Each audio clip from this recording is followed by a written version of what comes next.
मराठा आंदोलक मनोज जरांगेंच्या आझाद मैदानावरील आंदोलनाचा आजचा तिसरा दिवस आहे। काल मनोज जरांगेंची शिंदे समितीने भेट घेतली, पण ही भेट निष्फळ ठरल्याचं कळत आहे।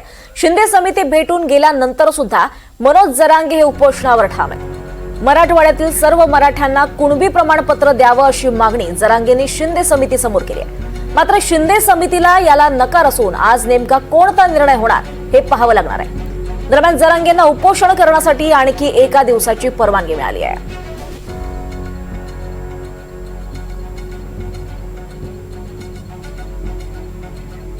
दरम्यान आरक्षणाच्या प्रश्नावर आज उपसमितीची बैठक होण्याची शक्यता आणि या बैठकीनंतर चर्चेची पुढची दिशा ठरणार आहे। याशिवाय उपसमितीचे प्रमुख राधाकृष्ण विखे पाटील उपोषणाच्या ठिकाणी जाऊन मनोज जरांगेंची भेट घेणार का हे पाहणं महत्त्वाचं ठरणार आहे।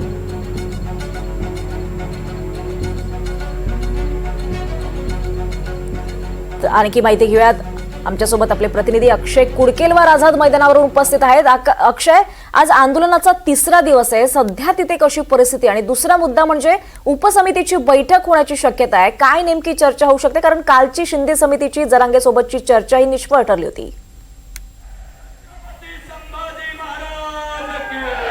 आपण जर बघितलं तर उपोषणाचा आजचा मनोज जरांगे पाटील यांच्या आझाद मैदानावरील तिसरा दिवस आहे। आज देखील एका दिवसाची परवानगी त्यांना वाढवून मिळालेली आहे या उपोषणासाठी। एकीकडे आपण बघतोय की आता मनोज जरांगे पाटील हे सध्या अशक्तपणा त्यांना जाणवतोय आणि त्यामुळे मनोज जरांगे पाटील हे आराम करतायत, तर दुसरीकडे मुंबईच्या आझाद मैदानात अजून देखील शेकडो लोक या ठिकाणी असल्याचं चित्र आपल्याला बघायला मिळतंय आणि यांच्या माध्यमातून आपण जर बघितलं तर घोषणाबाजी केली जाते। काल उपसमितीची बैठक पार पडली होती। उपसमितीच्या बैठकीत जे न्यायमूर्ती शिंदे आहेत, निवृत्त न्यायाधीश, त्यांच्याशी देखील चर्चा काल उपसमितीची झाली होती। शिंदे समितीने मनोज जरांगे यांची भेट देखील घेतली होती। मात्र तात्काळ मराठवाड्यातील कुणबी मराठे हे कुणबी आहे असं जाहीर करा अशी मागणी, आग्रही मागणी मनोज जरांगे पाटील यांची आहे। औंध आणि हैदराबादचं गॅझेटियर जे आहे ते तात्काळ लागू करावं, मराठा समाजातील मुलांवरचे जे गुन्हे आहे हे गुन्हे मागे घ्यावे, या सगळ्या मागणीसाठी आपण बघतोय की मनोज जरांगे पाटील हे ठाम आहे आणि त्याचमुळं जोपर्यंत सरकार याची गंभीर दखल घेणार नाही तोपर्यंत हे उपोषण संपणार नाही असं सांगितलं जात आहे। अजून देखील मुंबईच्या रस्त्यावर शेकडोच्या संख्येनं वाहनं उभी करण्यात आलेली आहे आणि त्याचा काहीसा परिणाम मुंबईचे आपण जर बघितलं तर eastern express highway, western express highway हे दोन्ही मार्गावरची वाहतूक जरी सुरळीत असली तरी दक्षिण मुंबईमध्ये ज्या ठिकाणी हे मार्ग जुळतात, दक्षिण मुंबईमध्ये ज्या ठिकाणी हे मार्ग पोहोचतात त्या ठिकाणी काहीशी बॉटलनेक झाला आहे आणि वाहतुकीची कोंडी त्या ठिकाणी आहे। वाहतुकीच्या मार्गांमध्ये बदल करण्यात आला, त्यामुळे देखील वाहतुकीची कोंडी त्या ठिकाणी बघायला मिळते। तर रेल्वे संदर्भात जर आपण बघितलं तर आज रेल्वेची जी वाहतूक आहे, या मध्य रेल्वे असेल, पश्चिम रेल्वे असेल, या दोन्ही रेल्वे मार्गावरची वाहतूक ही सध्या तरी सुरळीत असल्याचं चित्र आपल्याला बघायला मिळतंय। आपण बघतोय आझाद मैदानापासूनच जे आंदोलक आपापल्या वाहनामध्ये जाऊन झोपले होते ते आंदोलक येण्यास सुरुवात झालेली आहे आणि आज या आंदोलकाच्या माध्यमातून देखील घोषणाबाजी केली जाते। काही आंदोलक जे आहे मुंबई महानगरपालिका बाहेर दीपाली त्या ठिकाणी नृत्य करतानाचं चित्र देखील बघायला आणि वेगवेगळ्या पद्धतीने कसा आपला वेळ हा पुढे सरकेल याचा प्रयत्न या आंदोलकांच्या माध्यमातून केला जातो। काही काल जर बघितलं तर आंदोलकांनी रस्ता देखील अडवून धरला होता। तुर्तास आज सकाळपासून अशा कुठल्याही घटनांची नोंद झालेली नाही। मात्र सगळ्यात महत्त्वाचं आज उपसमितीची बैठक होते का आणि सरकार दरबारी काही तोडगा निघून हे उपोषण मागे घेतलं जात आहे का हे बघणं महत्त्वाचं आहे। निश्चितच अक्षय, आणखी एक महत्त्वाचा मुद्दा म्हणजे राधाकृष्ण विखे पाटील हे सुद्धा भेट घेण्याची एक शक्यता वर्तवण्यात येते, त्या संदर्भात काही माहिती कळते का आपल्याला?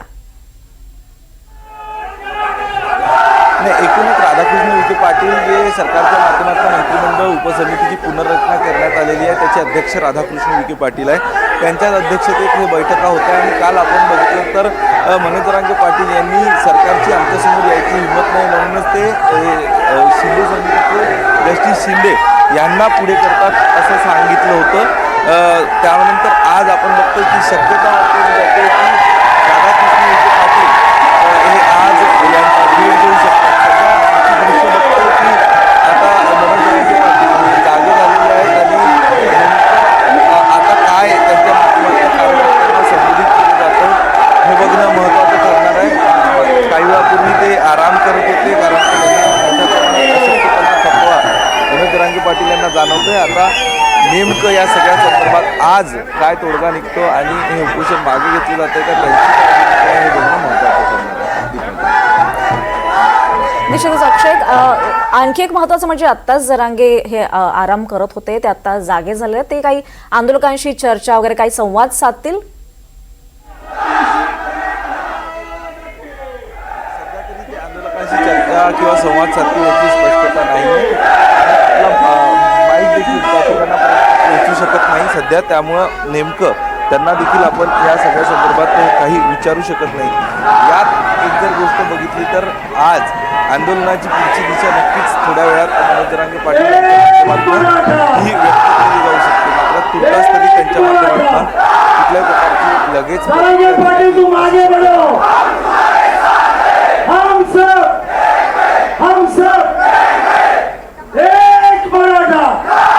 नक्कीच अक्षय, पण प्रचंड घोषणाबाजी आपल्याला ऐकू येते मराठा आंदोलकांच्या, त्यांच्याशी संवाद साधता येईल का आपल्याला?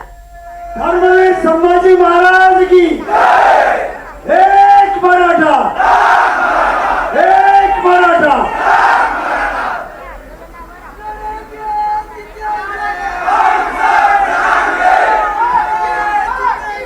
अक्षय, आपल्यापर्यंत आवाज पोहोचतोय?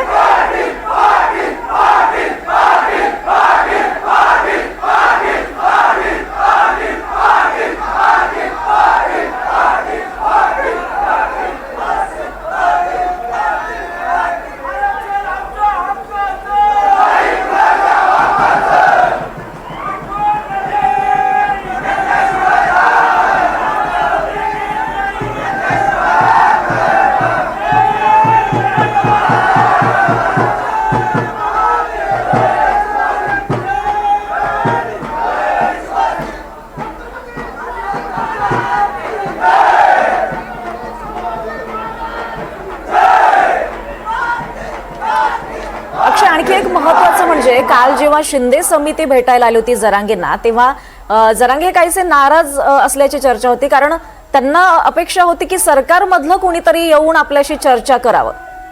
तर आज कोणी असं कोणी येऊ शकतं का त्यांच्या भेटीला चर्चेसाठी?